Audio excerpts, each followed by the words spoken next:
அஞ்சுமே அநாதியானதஞ்சுமே பிஞ்சு பிஞ்சதல்லவோ பித்தர்கள் பிதஞ்சுமே நெஞ்சில் அஞ்சு கொண்டு நீர் நின்று தொக்க வல்லிரேன் அஞ்சுமில்லை யாருமில்ல நாதியானவன்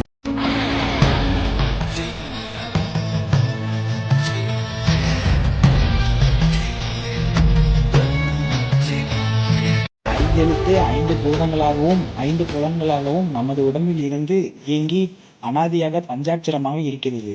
அதுவே ஜீவனாகி என்றும் அனாதியாக உள்ள சிவனால் ஜீவிக்கப்பட்டுக் கொண்டிருக்கிறது. அதுவே பிஞ்செழுத்து வலையாக ஓரெழுத்தாகி உள்ளது. இதனை அறியாமல் பித்தர்களைப் போல் வெறும் வாயால் மட்டும் பிதற்றுவதால் பயன் ஏது? அந்த அஞ்செழுத்தை ஆகி இருப்பது என்னது என்பதை அறிந்து கொண்டு நிஜமாகிய கோவிலிலே அஞ்செழுத்து ஓதி உள்ளம் மூழ்கி கண்ணீர் கசிந்து அங்கேயே நினைவில் நிறுத்தி அதிலேயே நின்று தியானிக்க வல்லவருக்கு அஞ்செழுத்தும் இல்லை, ஆறாதாரங்களும் இல்லை. அஞ்செழுத்தும் 6 ஆதாரங்களும் உள்ள தெய்வ சக்திகளில் ஒன்றாக சிவமாகி அனாதியாக தோன்றும் என்று சிவவாக்கிய சித்தர் கூறுகிறார்.